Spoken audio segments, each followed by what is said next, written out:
할렐루야, 반갑습니다. 오늘 여호수아 청년부 예배 이 본당에는 사실 소수의 인원만 오셨고 그리고 영상으로 예배 드리고 있지만 여러분 만나게 돼서 반갑습니다. 김승수 목사님 안식월 이어서 또 왔습니다. 안식월에만 불러주지 마시고 다른 때도 자주 뵀으면 좋겠습니다.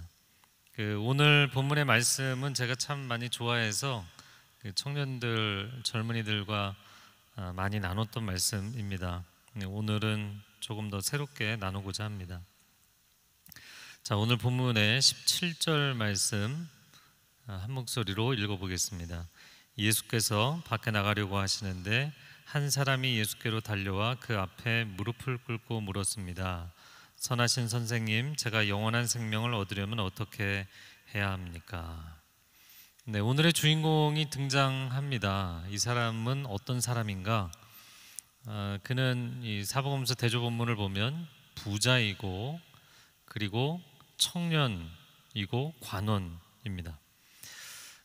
스펙으로 놓고 보자면 정말 넘사벽이라고 할 수 있을 만한 그런 청년입니다.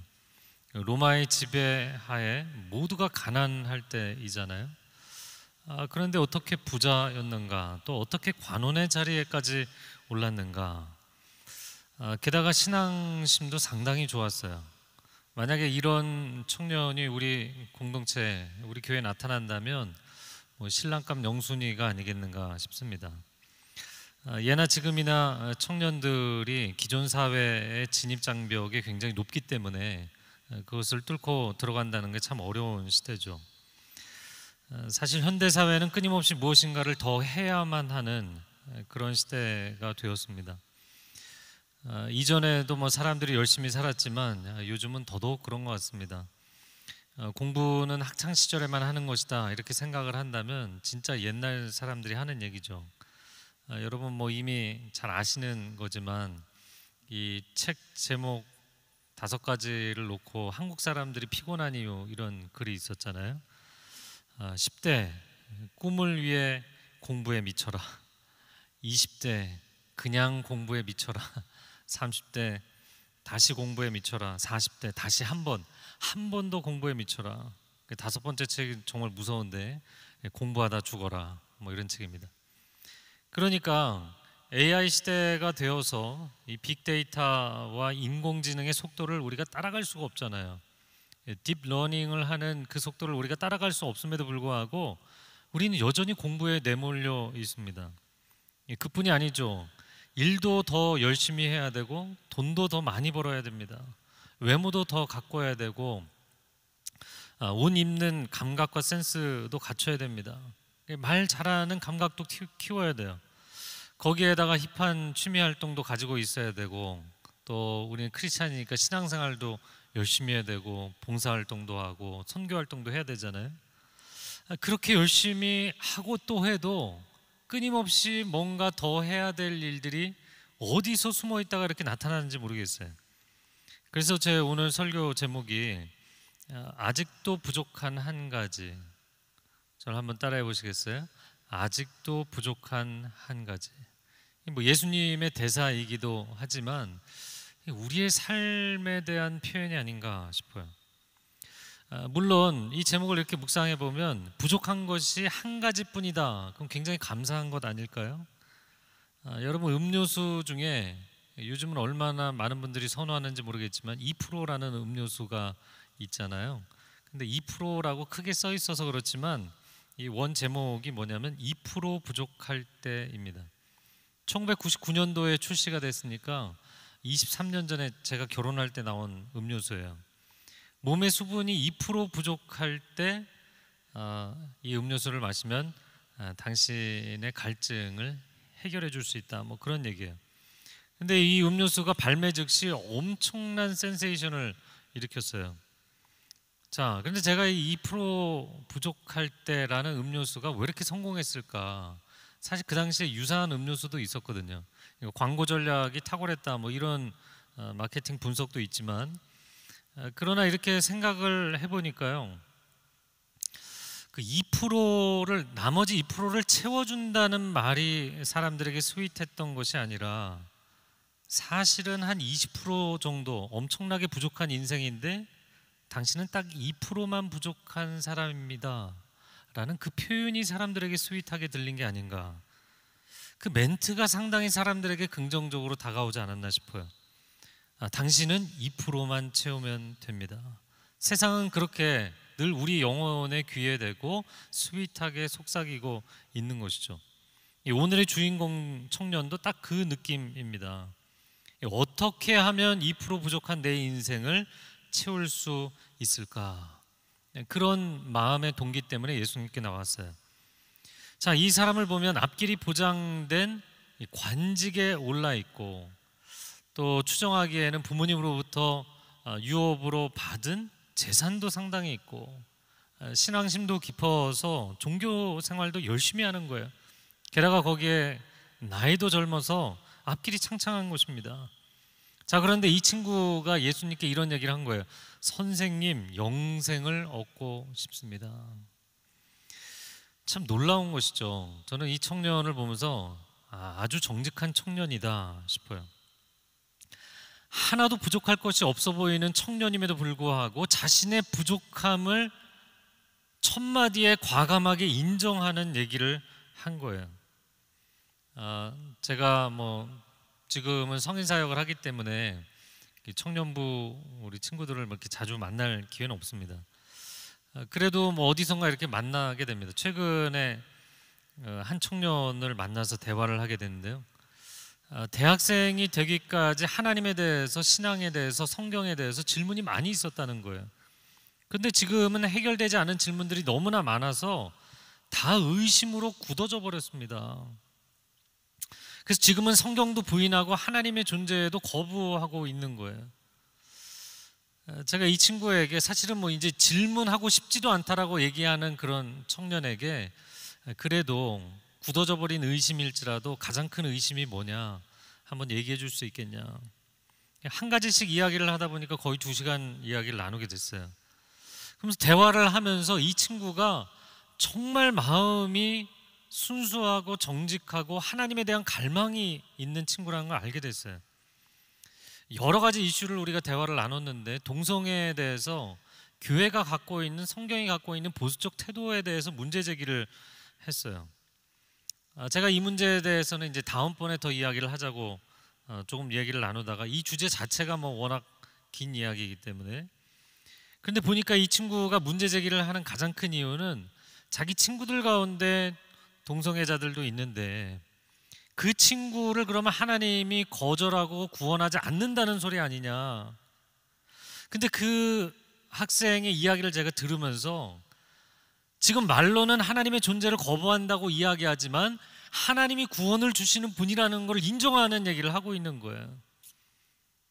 그날 둘이 좋은 대화를 나누고 그리고 사실은 별로 내키지 않는데 저를 만나러 온 것인데 그 다음 주에 또 만나게 되었어요. 제가 지난주에 이사를 했습니다. 새로 간 동네에서 헤어샵을 찾아서 제가 한 달째가 되면 이제 한 달에 한 번씩 머리를 깎는데, 그래서 어제 딱 헤어샵을 찾아서 갔어요. 근데 그곳에서 일하는 자매님과 이런저런 대화를 나누다가 제가 무슨 대화를 했는지 잘 기억은 안 나는데 그냥 일상적인 얘기인데 제가 갑자기 기뻐서 할렐루야 그런 거예요. 처음 본 사람한테. 제가 교회를 다녀서 그렇습니다. 그렇게 얘기를 했더니 이 자매가 저도 예전엔 교회를 다녔어요 그러더라고요. 그래서 제가 그렇죠. 이 헤어 관련된 직종 일을 하시는 분들이 주일날 교회 가기가 참 어려우시죠. 그랬더니 이 자매님이 사실은 제 직업 때문이 아니고요. 정착할 만한 교회를 찾기가 어렵습니다. 그러세요? 어디 사시는데 교회? 그런 게 아니고요. 교회라는 곳이 그렇더라고요. 교회도 가면 또 하나의 조직이기 때문에 거기에 그 인간관계에 적응하기가 참 너무 힘듭니다. 제가 참 마음이 아팠어요. 더 자세한 거를 물어보기도 어려운 상황이고, 여러분 이 오늘의 주인공 청년을 보십시오. 그는 정말 진실한 사람이었습니다. 이 당시의 종교 지도자들이 백성들에게 종교적인 책임만 잔뜩 지어놓고 하나님과 온전히 만날 수 있도록 해주지 못하는, 오히려 하나님과 관계가 멀어지도록 만드는 주범들이었거든요. 그럼에도 불구하고 이 청년은 신앙의 본질을 알고 싶어 했어요. 그리고 종교 지도자들이 장벽이 되어 있음에도 불구하고 그 장벽을 넘어서 하나님께로 다가가고 싶어 했다는 것입니다. 제가 헤어샵에서 만난 그 청년처럼 안착할 교회를 찾지 못해서, 내가 마음을 정을 붙일 수 있는 교회를 찾지 못해서 교회를 떠나고 하나님을 떠나게 되는 청년들이 얼마나 많은지 모릅니다. 그래서 저는 우리 청년부 그리고 대학부, 우리 공동체들이 그냥 또 하나의 경쟁의 장소, 또 하나의 어떤 그 조직, 사람들이 눈치를 봐야 되는 곳, 그런 곳이 아니라 정말 하나님의 은혜와 사랑이 흘러넘치는 공동체가 되기를 축복합니다. 2009년에 여호수아 청년부 처음 맡았을 때 제가 새가족반에 갔는데, 담당 MC가, 제가 이제 새가족반 예배 끝나고 이제 새가족반 여기 들어가니까 새가족들 이렇게 와서 앉아 있는데, 담당 MC가 이렇게 사회를 보다가 제가 딱 들어가니까 우리 담당 목사님 오셨습니다. 박수로 환영해 주십시오. 제가 멋쩍게 올라가서 이제 인사를 하고 모임이 다 끝나고 나서 새가족 담당 MC를 불렀어요. 앞으로 절대로 그렇게 하지 말라고. 내가 박수를 받아야 되는 사람이 아니고 내가 이 사람들을 박수 쳐주고 우리가 환영을 해줘야 되는 사람들이다. 내가 주인공이 아니고 오늘 새가족으로 온 사람들이 주인공이다. 한 사람 한 사람 마이크를 돌려가면서 이야기를 듣다 보니까, 어떻게 오게 됐느냐 이야기를 듣다 보니까 시간이 1시간이 훌쩍 지나가기도 했어요. 매주 그렇게 30명, 40명 새가족들 청년들이 왔습니다. 그 중에는 이 가난한 성도들, 교회 안 나가고 있는 그런 청년들이 꽤 있었거든요. 한 청년은 그런 얘기를 하더라고요. 제가 30년 만에 신앙 방학을 마치고 돌아왔습니다. 얼마나 반가운지. 제가 7살까지 교회 다니다가 교회를 그만뒀다고 30년 만에 돌아왔다는 거예요. 그렇게 다시 돌아온 청년들이 얼마나 반가운지. 여러분, 이 청년이 영적인 문제에 있어서 그래도 질문을 했다는 것, 여러분 주변에 질문하는 청년들이 있다면 그 질문이 난감한 질문이든 공격적인 질문이든 질문을 한다는 게 감사한 거예요. 하나님에 대해서, 성경에 대해서, 신앙에 대해서 질문을 해준다는 게 얼마나 감사한 겁니까? 포기해버리면 질문하지 않아요. 자, 이 청년의 질문에 대해서 예수님이 대답하셨어요. 18절과 19절 같이 읽어보겠습니다. 예수께서 대답하셨습니다. 내가 왜 나를 선하다고 하느냐? 오직 하나님 한 분 외에는 선한 분이 없다. 내가 살인하지 말라, 간음하지 말라, 도둑질하지 말라, 거짓 증언하지 말라, 사기치지 말라, 부모를 공경하라 하는 계명들을 알고 있을 것이다.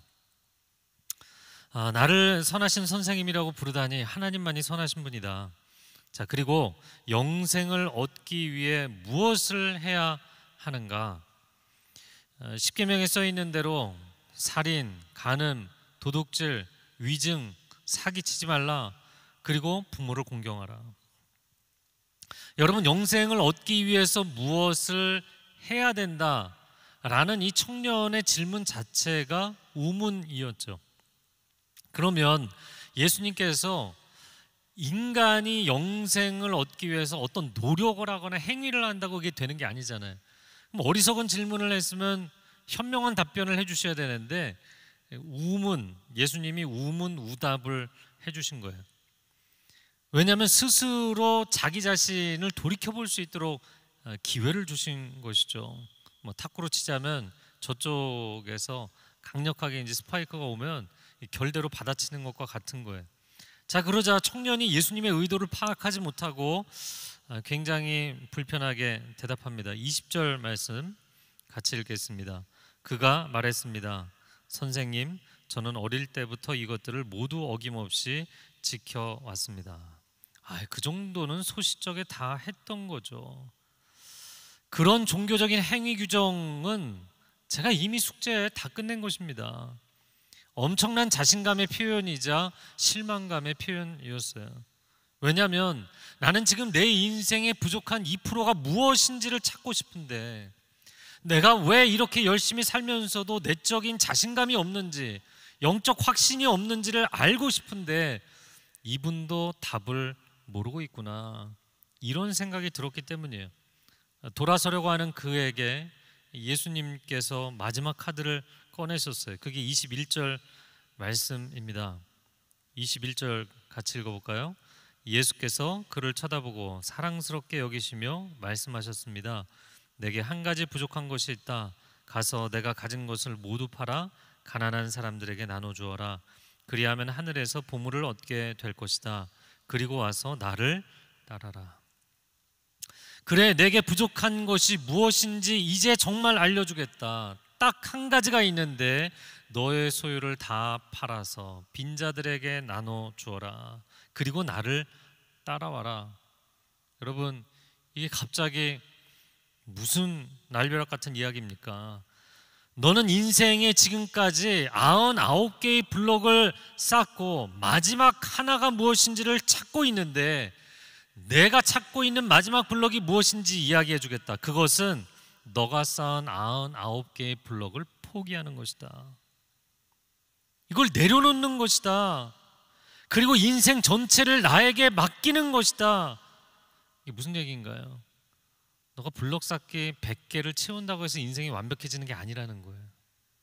너의 행위로, 너의 노력으로 너가 추구하는 완벽한 인생의 탑쌓기를 통해서 인생이 완성되는 게 아니라는 거예요.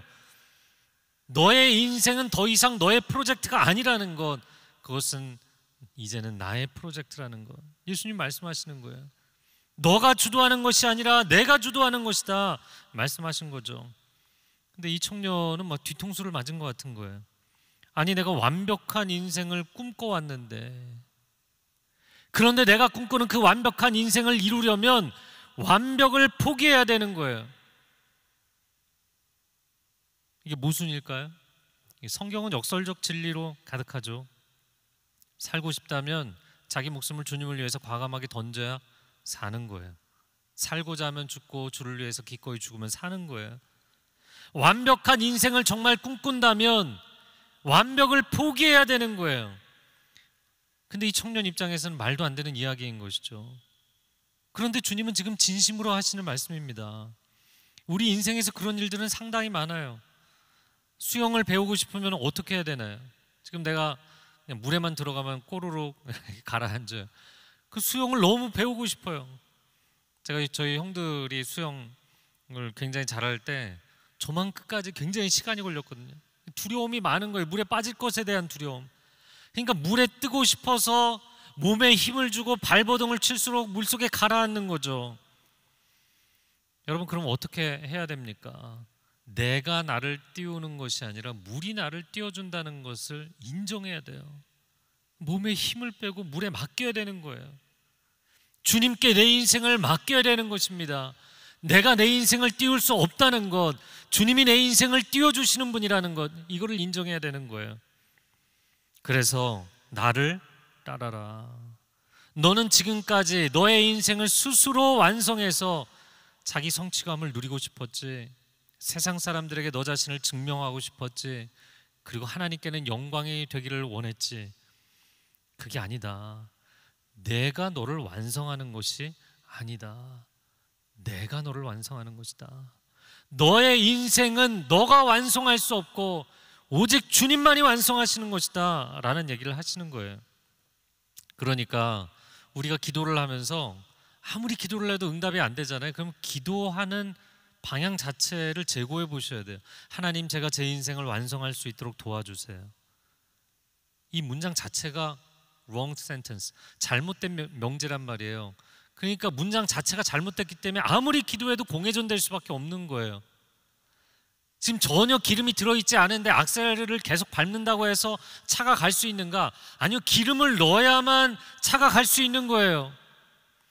하나님의 기름 부으심이 임해야만, 하나님의 능력을 체험해야만 갈 수가 있는 거예요. 그런데 나는 기름도 텅텅 비어있는 차의 악셀을 밟으면서 하나님, 제가 제 인생이 완성될 수 있도록, 전진할 수 있도록 도와주세요. 그런데 예수님은 뭐라고 말씀하시나요? 아니, 나에게 맡기면, 나를 따라오면, 나의 기름 부으심이, 나의 능력이 너에게 충만히 임하면 내가 너를 완성하리라. 할렐루야.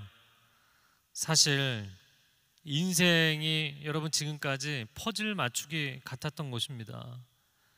여러분 뭐 1000피스짜리 퍼즐 이렇게 주문해서 맞춰보신 적 있어요? 몇 날 며칠을 밤을 새며 또 몇 주까지 그렇게 지극정성을 들여서 이제 퍼즐을 맞춰가는 거죠. 그런데 마지막 순간에 한 피스가 없는 거예요. 이거 도대체 어떻게 된 거지? 이게 원래부터 없었나? 옷장 밑에 들어갔나? 아니, 내가 이걸 작업을 하다가 어디에 뒀나? 빈자리를 아무리 메꾸려고 다른 자리에 있는 퍼즐을 갖다가 끼워 맞추기를 하고 돌려막기를 해도 완성되지 않는 거예요. 결코 완성될 수 없는 퍼즐판처럼 인생을 아무리 열심히 살아도요, 인생이라는 퍼즐판 자체가 불완전한 판인 거예요. 여러분, 우리가 살고 있는 인생이라는 그 판 자체가 사실은 완성될 수 없는 불완전한 미완성인 것입니다. 그래서 그때는 빨리 인정을 해야 되는 것입니다. 그럼 제조사에 전화를 하든지 그 구매 대행을 한쪽에다 전화를 하든지 전화를 해야 되는 거죠. 나 혼자 아무리 돌려막기를 한들 소용없는 거예요. 그리고 불완전한 인생이라는 것을 인정해야만 완전한 인생이 될 수 있는 길이 열리는 거예요. 이것이 역설적 진리입니다. 시편 23편 1절 말씀, 우리가 다 너무나 좋아하는 말씀인데 한번 같이 읽어볼까요? 여호와는 나의 목자시니 내게 부족함이 없으리로다. 이 구절을 읽을 때마다 성경의 대표적인 역설이에요. 여호와는 나의 목자시니 내게 부족함이 없으리로다. 왜 내가 목자를 두게 되었나요? 양은 시력이 1m밖에 안 된다고 하죠. 그러니까 물가가 어디에 있는지, 푸른 초장이 어디 있는지 자기 혼자 찾아갈 능력이 없어요. 그래서 나는 결핍의 존재입니다. 나는 무능한 존재입니다. 나는 무지한 존재입니다. 이거를 인정하기 때문에 목자를 두게 된 거잖아요. 자, 그러니까 내가 결핍의 존재라는 것을 인정하는 순간 나의 모든 결핍이 사라집니다. 이렇게 고백한 거예요. 내가 무지하다는 것을 인정하는 순간 하나님의 지혜를 체험하고, 내가 무능하다는 것을 인정하는 순간 하나님의 능력이 임하심을 체험하는 거예요. 할렐루야. 이것이 신앙입니다. 나는 불완전합니다. 이 고백을 할 때 그때 하나님의 완전하심을 체험하는 것, 할렐루야, 그것이 역설적인, 이 땅에 발을 붙이고 있지만 창공을 비상하는 신앙생활을 하는 거예요. 자, 그러면 이 청년은 어떻게 반응했는가? 22절 말씀 같이 읽어볼까요? 이 말씀을 듣자 그 사람은 무척 근심스러운 얼굴로 슬퍼하며 떠나갔습니다. 그가 대단한 부자였기 때문입니다. 자, 청년이 간절히 원하던 것은 자기 인생을 채워줄 마지막 한 피스였어요. 그러면 자신이 그렇게 답을 찾았는데 왜 자신이 원하던 답을 선택하지 못했는가? 그것은 내려놓음이 너무나 어려웠기 때문이에요. 노력하는 것은 쉬웠는데 아무것도 안 하고 내려놓는 건 참 어려운 일인 거예요. 저도 찬양을 좋아해서 그 중고등학생 때부터 또 뭐 청년 때도 성가대 많이 했거든요. 그러면 성가 지휘자들이 연습을 시키면서 많이 하는 얘기 중에 하나가 뭔지 아세요? 고음은 이렇게 끌어올려서 소리를 내지 말고 위에서 찍어야 된다. 여러분, 내가 목표하는 그 사운드가 있는 거예요. 그 노트가 그 피치까지 올라가야 되는데 내가 이 아래에서부터 소리를 끌어올리면 굉장히 부담스러운 소리가 나는 거예요. 위에서부터 찍는다는 느낌으로 그 소리를 내야 되는 것이죠. 인생도 마찬가지입니다. 내가 원하는 완성의 지점에 이르지 못하고 마치 매달리기 할 때 이 철봉에 턱이 올라가야 되는데 올라가지 못하고 그 밑에서 달달달달 떨고 있는 것처럼, 여러분, 그렇게 우리가 인생을 살고 있을 때가 너무나 애처로운 거예요. 주님께서 철봉에 매달려서 올라가지도 못하고 내려오지도 못하고 있는 우리에게 스탑, 그냥 멈추라는 거예요. 너 지금 올라갈 수 없다는 거 인정하고 그냥 멈춰라. 나에게 맡겨라. 그러면 내가 너를 올라가게 만들어주겠다 말씀하시는 거예요. 그러나 이 청년은 받아들이지 못했어요. 내가 지금 여기까지 얼마나 노력해서 올라왔는데 난 여기서 다시 내려가지 못한다. 근데 스스로 올라가지도 못하거든요. 포기하지 못했어요. 자, 예수님이 청년이 떠난 후에 말씀하십니다. 23절부터 읽어보겠습니다. 예수께서는 제자들을 둘러보시고 말씀하셨습니다. 부자가 하나님 나라에 들어가기가 참으로 어렵다. 24절, 제자들은 예수의 말씀에 무척 놀랐습니다. 그러자 예수께서 다시 말씀하셨습니다. 얘들아, 하나님 나라에 들어가기가 얼마나 어려운지. 25절, 부자가 하나님 나라에 들어가는 것보다 낙타가 바늘길을 지나가는 것이 더 쉽다. 부자가 천국에 들어가는 건 참 어렵다. 낙타가 바늘길을 통과하는 것보다 어렵다. 상상 초월로 어렵다는 얘기죠. 자, 그럼 왜 부자가 천국에 들어가기 어려울까요? 내가 지금까지 쌓아놓은 것, 내가 지금까지 노력한 것, 이게 너무나 많기 때문에 하나님께 헌신하는 게 손해로 여겨지는 거예요. 여러분, 우리가 여기 이렇게 물병이 하나 있는데 내가 이걸 얼마에 살 것인가, 1,000원을 내고 물병을 얻는다. 근데 이 물병이 1,000원의 밸류, 가치보다 더 크다고 생각이 되면 1,000원을 내는 게 어렵지 않은 거죠. 근데 만약에 이 물병 하나, 이 작은 물병 하나를 사는데 10,000원을 낸다? 그럼 주저주저 하게 되는 거예요. 내가 내려놓을 것이 너무나 많다고 생각하는 순간, 하나님이 내게 주시는 것보다 내가 내려놓을 게 많다고 생각하는 순간 사람들은 하나님 앞에 내려놓지 못해요. 하지만 반대로 가난한 자, 무지한 자, 무능한 자, 내가 아무것도 아니라는 것을 아는 사람들은 하나님께 내려놓는 것이 어렵지 않아요. 왜냐하면 내가 내려놓는 것은 아주 미미한 것이고 하나님께서 내게 부어주실 수 있는 것은 어마어마한 것이기 때문입니다. 자, 그런데 오늘날 이 시대는 이 부자 청년 관원과 같은 마인드가 큰 거예요. 그러다 보니까 젊은이들뿐만 아니라 현대인들도 다 마찬가지죠. 자신이 가진 게 너무나 많아서 자신이 너무나 소중한 거예요. 그동안 공부도 참 열심히 했어요. 요즘은 대학 공부하고 대학원까지 공부하고 정말 공부들을 너무너무 많이 하고요. 자격증도 많이 땄고 노력도 정말 많이 했어요. 자신을 빛나는 인생으로 가꾸기 위해서 그렇게 노력을 해온 거예요. 그러니까 부모 입장에서도 자식들이 참 소중한 겁니다. 그러다 보니까 어디엔가 자기를 온전히 던져서 헌신을 하기 참 어려운 시대가 되었습니다. 그래도 너는 아름다운 청년이다. 이런 좋은 책이 있어요. 근데 이 책의 서문에 제가 뭐라고 썼냐면, 현대인은 자기 인생이 너무나 소중한 나머지 써먹지를 못한다. 내 인생이 너무나 소중해서 결혼하는 게 두려운 거예요. 사랑하는 사람이 나타나도 올인하지 못하고 그냥 썸만 타다가 헤어져요. 한 사람에게 온전히 나를 던진다는 것, 헌신한다는 게 너무나 어려운 세상이 되었어요. 그런데 결혼을 하고 나서도 임신을 하고 출산하는 것 두려워요. 육아를 한다는 것 엄청난 희생과 헌신이 따르기 때문에 두려운 거예요. 집안 살림을 계속해야 된다는 건 너무나 많은 희생이 따르기 때문에 두려운 거예요. 쉽고 편하고 멋진 길을 원해서 내가 지금까지 이렇게 열심히 공부하고 노력했는데 내가 이걸 다 내려놓고 나를 희생하는 삶을 살아야 된다? 아니, 내가 그렇게 고생하려고 이렇게 지금까지 애를 써온 게 아니기 때문에 두려운 것입니다. 헌신이 두려워진 세대. 제가 아까 99년도에 결혼했다고 했잖아요. 이제 올해로 23년 차가 됐습니다. 근데 제가 이제 교회 사역 정말 열심히 하다 보니까 정말 집에 들어가서 가족들하고 같이 식사할 시간도 자주 갖지를 못했어요. 그런데 그렇게 계속 사역을 열심히 하다가 작년에 이제 팬데믹이 왔잖아요.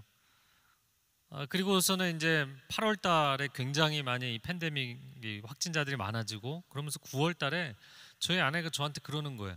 아니, 교회가 지금 대면 사역이 다 멈췄는데 도대체 당신은 왜 계속 이렇게 늦게 들어오는 거냐. 제가 더 이상 할 말이 없더라고요. 제가 그때 보라통독을 쓰고 있었는데 뭐 이렇게 뭘 하고 있다는 얘기를 제가 또 얘기를 하면 걱정을 하기 때문에 하여튼간에 뭘 하고 있다는 얘기를 하기도 그렇고 그래서 일찍 들어가겠다고. 그래서 제가 일찍 들어갔어요. 일찍 들어가 보니까 할 일이 없잖아요. 맨날 그냥 집에 들어가면 자고 또 다음날 새벽에 나오고 그랬는데 소파에 앉아서 며칠을 이렇게 핸드폰 만지작거리다 보니까 너무너무 시간이 아까운 거예요. 그래서 그동안 하고 싶었던 거를 좀 해야겠다. 그리고는 제가 관심 있는 분야 중에 하나가 믿거나 말거나 요리를 하는 겁니다. 뭐 요리 수준까지는 아니지만 그래서 제가 열심히 이제 제가 먹고 싶은 거, 또 아내가 먹고 싶은 거, 또 아이들이 먹고 싶은 거 열심히 이렇게 만들다가 제가 어느 포인트에서 얘기했어요. 당신이 20년 동안 아이들을 위해서 음식 만드느라 수고했는데 졸업 내가 다 하겠다. 그리고는 열심히 하고 있습니다. 열심히 하는데요, 이게 생각보다 시간이 많이 걸려요. 굉장히 많은 애정이 필요하고 헌신이 필요한 일입니다. 그러나 뭐 찌개도 만들고 여러 가지 요리도 다 시도해보고 뭐 또 파스타가 굉장히 쉽더라고요. 그래서 파스타 열심히 만들고 있습니다. 할렐루야. 그런데 파스타 뭐 종류별로 이제 편하게 다 만드는데 제가 이제 파스타가 쉬워서 또 맛있기도 하고 그래서 뭐 집에서 피클도 직접 만들고 다 이렇게 만들어서 먹이니까 어느 날 큰아들이 그러더라고. 저를 보면서 아빠 내가 요즘 이탈리안이 된 것 같아. 이렇게 얘기를 하더라고요. 여러분 제가 딱 1년 정도 했을 뿐인데요, 집에서 가족의 식사를 챙기는 거 굉장한 헌신이에요. 근데 음식을 만들어서 아내를 먹이고 자녀들을 먹이고 해보니까 내가 정성을 쏟아부어서 내가 사랑하는 사람들을 먹이는 것이요, 그 과정을 통해서 내가 내 가족을 더 많이 사랑하게 되더라고요. 여러분 요즘 청년들이 결혼을 결단하기까지도 어렵지만 아니 내가 편하게 살려고 결혼했는데 내가 너를 위해서 왜 수고해야 되니? 내가 너를 위해서 왜 내가 고생해야 되니? 다 그런 생각을 하고 앉아 있으니까 결혼 생활이 편안할 수가 없어요. 그리고 늘 갈등하고 싸우는 겁니다. 그렇게 갈등이 생기면 또 부모 입장에선 야 내가 너를 어떻게 키웠는데 네가 결혼해서 가서 고생을 하냐? 그냥 집에 돌아와. 그 부모들이 갈라서게 만드는 거예요. 내 인생이 너무나 소중해서 결혼 생활하는 것이 두렵고 내 인생이 너무나 소중해서 기대 이하의 직장에 들어가는 건 용납이 안 되고 내 인생이 너무나 소중해서 하나님께 내 인생을 드리는 것도 아까운 거예요. 여러분 그러나 정반대로 생각하셔야 됩니다. 이렇게 소중한 인생을 썩히는 것이 얼마나 아까운 것인지, 얼마나 안타까운 것인지, 얼마나 낭비인 것인지. 제가 청년부 할 때 손만 잡으면 결혼하라 그랬거든요. 예, 손만 잡으면 결혼하라. 자막 감사합니다. 근데 제가 이 얘기 처음에 설교 때 얘기하니까 막 사람들이 여기서 웃더라고요. 그냥 유쾌하게 웃는 게 아니라 비웃더라고요. 와 완전히 뭐 고리타분한 얘기를 하는구나. 근데 제가 매주 얘기하니까 분위기가 진지해지기 시작하더라고요. 그리고 계속 이야기를 하니까 예배 끝나고 나서 순모임 시간이 되는데 서로 악수하려다가 악수를 주저하는 거예요. 악수하면 결혼해야 되니까. 청년부 안에서 서로 남녀 관계가 굉장히 신중해지고 제가 그때나 지금이나 동일하게 권면하는 것입니다. 완벽한 배우자감을 찾는 것 중단하세요. 여러분 무슨 세상에 완벽한 배우자감이 있겠습니까? 다윗과 같은 탁월한 시대의 지도자, 여러분 그런 사람하고 결혼하면 행복할까요? 10년은 광야에서 함께 고생해야 돼. 방황하고. 솔로몬 같은 재력을 가진 사람 만나면 행복할까요? 아내가 무수히 많았죠. 삼손 같은 몸짱과 결혼을 하면 행복할까요? 여러분 삼손이 인생이 비참했습니다. 그러면 사무엘 같은 영성의 사람, 기도하는 사람하고 결혼하면 행복할까요? 물론 행복할 수 있는데 아마 휴가를 기도원으로 가지 않을까 생각합니다. 제가 새벽 기도를 하다 보면 난감할 때가 있어요.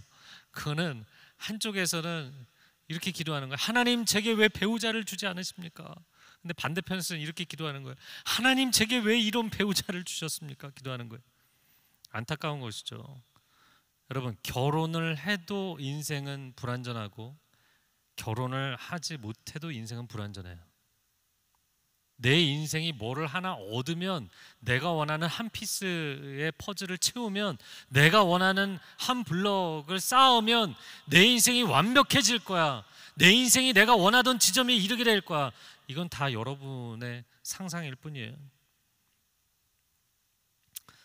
여러분, 어느 자리에 있든지, 내가 인생의 어느 경로에 들어서든지, 어느 자리에 있든지 하나님의 부르심 앞에 충성하는 인생이 되시기를 축복합니다. 헌신이 해답이에요. 하나님 완벽한 환경을 조성해 주시면 제가 그때 좀 노력해 보겠습니다. 아니요, 그냥 주님의 부르심 앞에 헌신하는 거예요. 자, 26절과 7절 말씀, 오늘 본문 같이 읽겠습니다. 제자들은 더욱 놀라서 서로 수군거렸습니다. 그러면 도대체 누가 구원받을 수 있다는 말인가? 예수께서 그들을 보시고 말씀하셨습니다. 사람은 할 수 없지만 하나님께서는 하실 수 있다. 하나님께는 모든 것이 가능하다.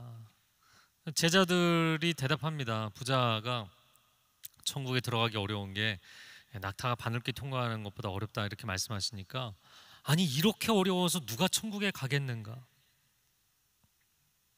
그랬더니 예수님께서 사람은 할 수 없다. 저를 한번 따라해 보세요. 사람은 할 수 없다. 이게 무슨 얘기인가요? 얘들아, 착각하지 마라. 이건 어려운 것이 아니라 할 수 없는 것이다. 이거는 난이도가 높은 게 아니라 불가능한 것이다. 인간의 힘으로 스스로 천국에 갈 수 없다. 주님께 맡겨야만 주님이 너를 천국으로 인도해 주시는 것이다. 무슨 얘기인지 아시겠죠? 태평양 한가운데서 배를 노져서 항구에 이를 수 있나요? 그건 어려운 게 아니라 불가능한 거야. 순풍을 하나님이 불어주셔서 돛을 달고 가야만 가는 겁니다. 현대 도시 문명은 그럼에도 불구하고 인간의 노력은 극대화시키고 하나님의 은혜의 영역은 극소화시켜 버렸어요. 그러다 보니까 여러분, 사람이 내가 주도하니까 좋을 것 같죠? 너무 과부하가 걸려버렸어요. 이 과부하가 걸린 인간의 영혼이 심하게 지치고 망가져서 이 시대의 젊은이들이 꽃도 제대로 피워보지 못하고 불안증과 우울증과 강박증에 시달리고 절망과 자살 충동에 빠져버린 거예요. 왜 우리가 이렇게 내면이 많이 망가졌는가? 멋진 인생, 화려한 인생, 완벽한 인생을 꿈꿨는데 왜 스스로 자기 인생을 포기하고 싶어졌는가? 그것은요, 마치 게임을 멋지게 하고 싶었는데 게임이 중간에 망치잖아요. 그럼 리셋 버튼을 누르는 것과 같은 거예요. 완벽해질 수 없다면 차라리 지워버리고 싶다는 마음이 드는 겁니다. 근데 문제는 우리에게 허락하신 이 목숨, 이 생명은 단 한 번뿐이잖아요. 그러니까 여러분, 이제는 완벽을 추구하는 것이 아니라 헌신을 추구하셔야 돼요. 나를 세우신 부르심의 자리에서 하나님, 후회함 없이, 주저함 없이 헌신하겠습니다. 오직 예수라는 책에서 이런 이야기가 나옵니다. 한 무슬림이 기독교로 개종을 한 사람이었어요. 근데 이 무슬림이 크리스찬에게 이런 얘기를 하는 거예요. 우리 이슬람에서는 우리는 신이 원이고 인간이 그 원 안에 있는 점이라고 생각했는데, 너희 기독교인들을 보니까 인간이 원이고 신이 점이라고 생각하네. 여러분, 기독교 문명의 모순을 아시겠어요? 기독교인들의 사상의 모순을 아시겠어요? 하나님을 절대자라고 표현하지만 사실은 인간 주도적 신앙, 인간 주도적인 종교 행태. 독일의 경제학자 막스 베버가 쓴 프로테스탄트 윤리와 자본주의 정신이라는 책에서 막스 베버가 주장을 한 대로 서구 근대 자본주의는 기독교인들의 소명의식과 성실한 직업윤리에 근거해서 기초에서 발전해온 것이 맞습니다. 하지만 이게 너무나 지나치다 보니까 인간 스스로 노력은 많이 했는데 이 과도한 노력이 초래한 문제점들이 지금 빵빵 터지고 있잖아요.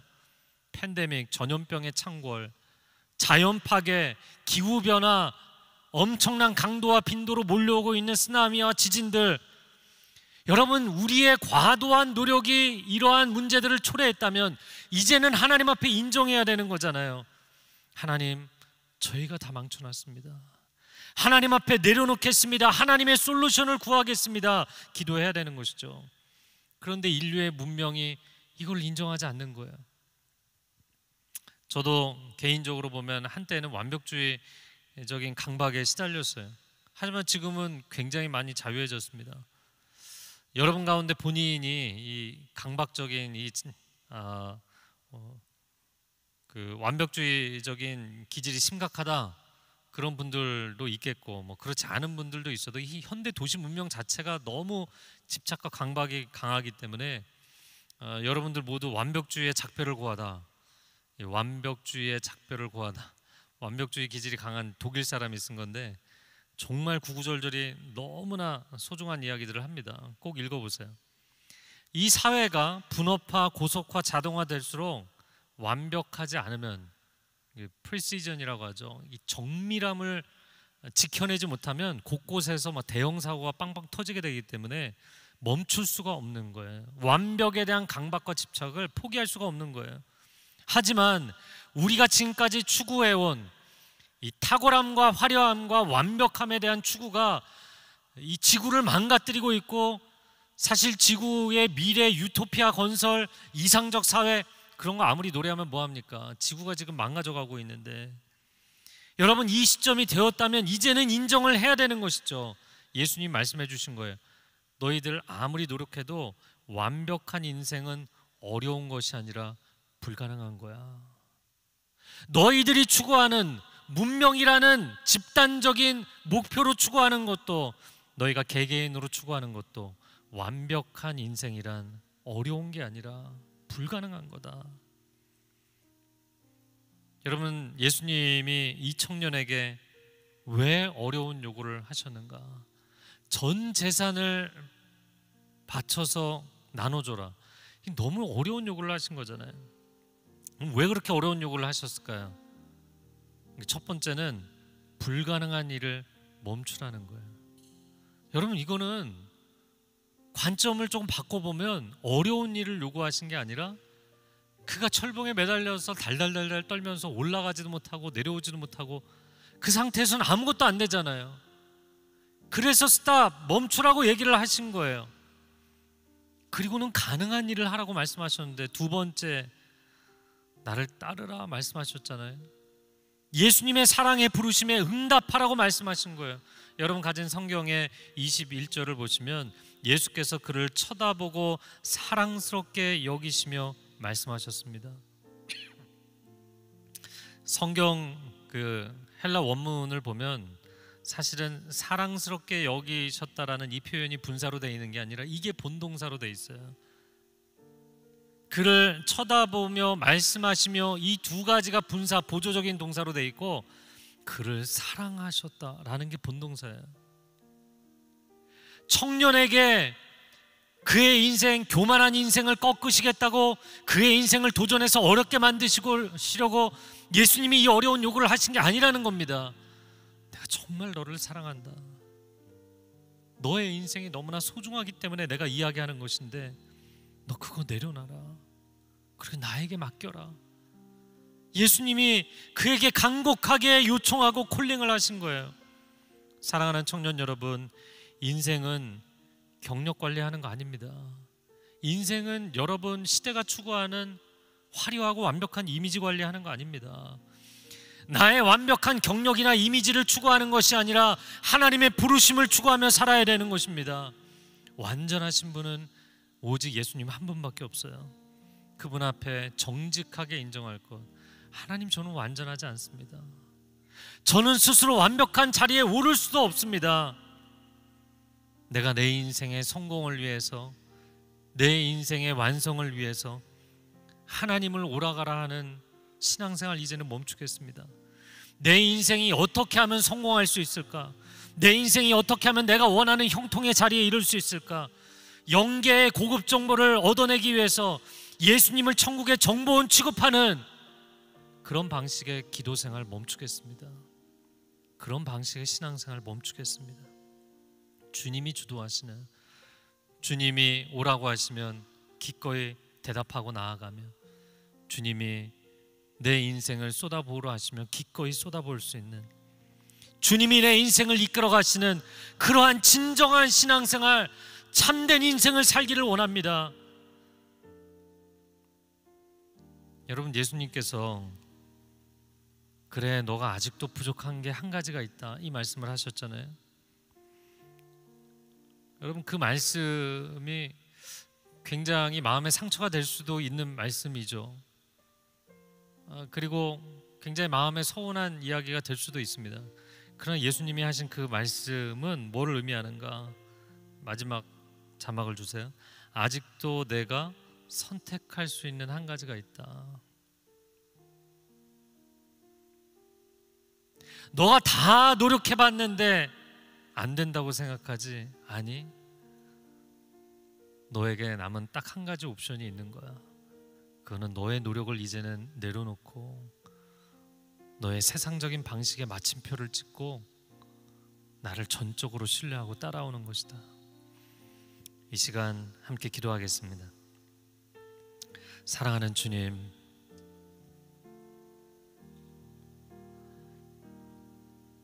오늘날 이 시대의 크리스찬 청년들이 정말 열심히 살아갑니다.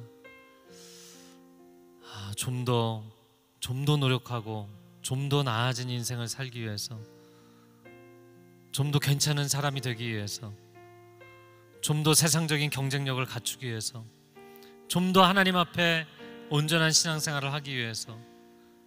그런데 아무리 노력하고 아무리 애를 써도 하나님, 이 영혼의 갈급함을 채울 길이 없습니다. 이 영혼의 부족함을, 이 영혼의 주림과 목마름을 해결할 길이 없습니다. 하나님, 제가 무엇을 해야 됩니까? 하나님, 이제는 제가 어떻게 해야 됩니까? 하나님 앞에 질문하는 하나님의 사람들, 이 시간 주의 음성을 듣게 하여 주옵소서. 이제 너가 노력할 만큼 했어. 너는 충분히 노력할 만큼 했어. 이제는 너의 노력을 더 쥐어짜고 더 조여들고 더 다그치는 것이 아니라 이제는 나에게 맡기지 않겠니? 이제는 나에게 온전히 맡기지 않겠니? 주님의 음성을 듣고 온전히 주님께 신뢰하며 나아가기를 원합니다. 고백하는 사람들은 두 손을 들고 기도하기를 원합니다. 오 주님, 주님께 온전히 맡기며 나아갑니다. 나의 인생을 붙잡아 주옵소서. 독수리의 등에 그 날개, 이스라엘 백성들을 얹으시고 날아오르시는 것처럼 출애굽의 역사를 일으키고 완성하셨다는 하나님의 그 선포가 우리 인생에 체험되게 하여 주시옵소서. 주여, 삼창어 기도하겠습니다. 주여, 주여, 주여.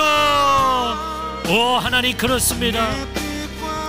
나의 힘으로 어떻게 강대국 이집트에서 빠져나올 수 있겠습니까? 어떻게 나의 힘과 지혜와 능력으로 홍해를 건널 수 있겠습니까? 어떻게 나의 전략으로, 나의 방식으로 40년 광야 생활을 완성할 수 있겠습니까? 하나님만이 이것을 완성하실 수 있습니다. 하나님만이 이것을 이루실 수 있습니다. 오직 하나님 바라보기를 원합니다. 너희는 가만히 있어 내가 하나님됨을 알지어다. 너희는 잠잠히 있어 오늘날 너희 하나님의 구원하심을 바라볼지어다. 할렐루야. 하나님의 역사하심을 보게 하여 주시옵소서. 하나님의 능력을 체험하게 하여 주옵소서. 하나님의 지혜를 체험하게 하여 주옵소서. 하나님의 역사하심을 체험하게 하여 주옵소서. 성령 하나님, 우리 가운데 말씀하신 그대로 우리 가운데 이루실 줄로 믿습니다. 우리 가운데 말씀하신 그대로 하나님께서 인도하여 주실 줄로 믿습니다. 하나님, 광야 가운데서 우리 스스로 어찌 나아가겠습니까? 구름기둥과 불기둥을 따라 나아갑니다. 하나님의 인도하심을 따라 나아갑니다. 하나님, 선한 길로 인도하여 주옵소서. 의의 길로 인도하여 주옵소서. 생명의 길로 인도하여 주옵소서. 오 주님, 아멘.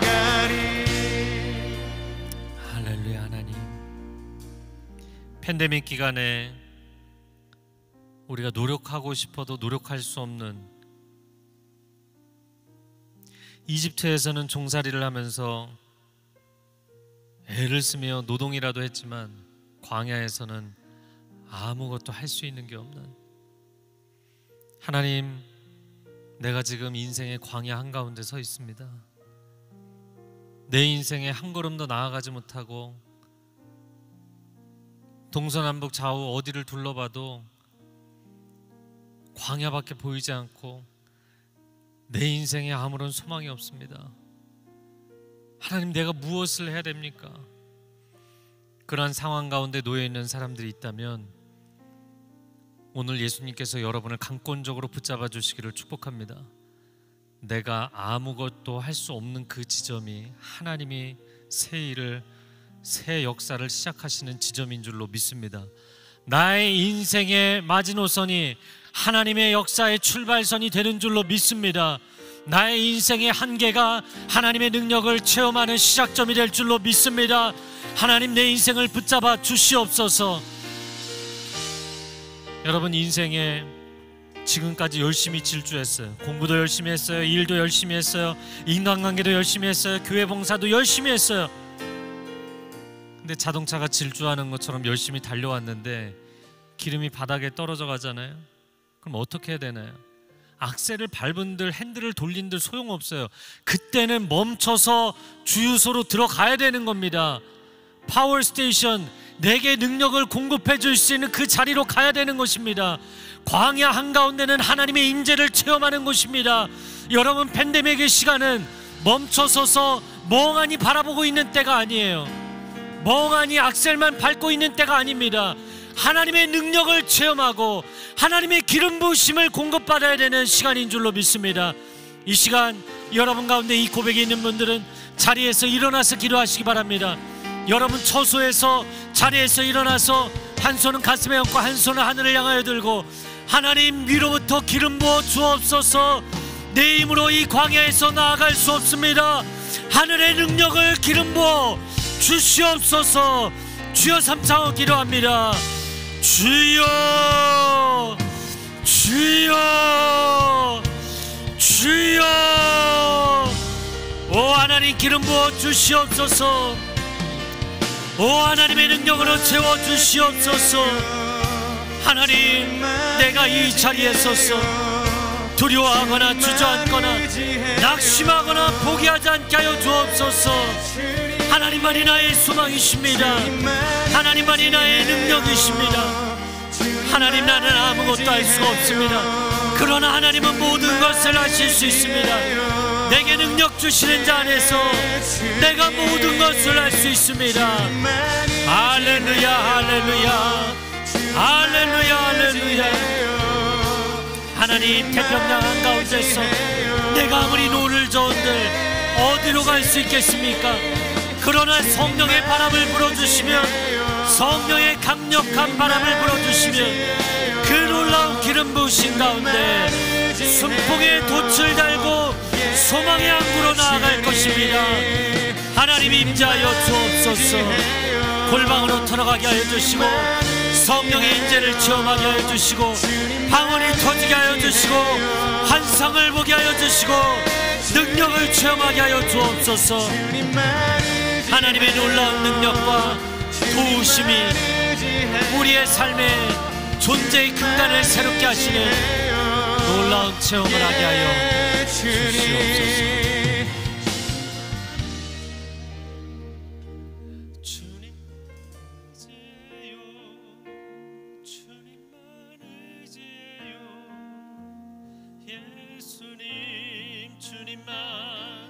주님만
아무것도 할 수 없는 광야 한가운데에서는 주님만 의지할 수밖에 없습니다.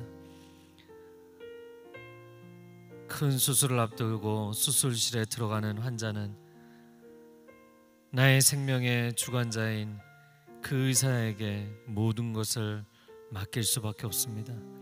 오 사랑하는 주님, 지금은 절망의 시간이 아니라 절망의 끝에서 소망의 노래를 부를 시간인 줄로 믿습니다. 겨울이 끝나는 지점에 얼음이 녹고 봄의 새 노래를 부르는 때가 된 줄로 믿습니다. 하나님, 이 팬데믹 기간에 낙심하고 절망한 청년들에게 소망을 허락하여 주시옵소서. 다시 일어서게 하여 주옵소서. 지금은 멍하니 광야를 바라보고 있는 때가 아니라 하나님의 충전소에서 능력을 채우는 시간인 줄로 알게 하여 주시고, 말씀과 기도로 채우고 성령의 탄비로 채우고 은혜로 채워서 다시 허리를 동이고 달려가는 시점이 될 때 두려움 없이 주저함 없이 달려갈 수 있는 하나님의 사람들 되게 하여 주시옵소서. 그렇게 우리의 삶을 이끌어 가실 하나님을 신뢰하고 찬양하며 감사를 드립니다. 존귀하신 주님의 이름을 높여드립니다. 예수 그리스도의 이름으로 기도합니다. 아멘. 새해를 행하실 우리 하나님께 감사와 영광의 박수 올려드리겠습니다. 할렐루야. 아멘.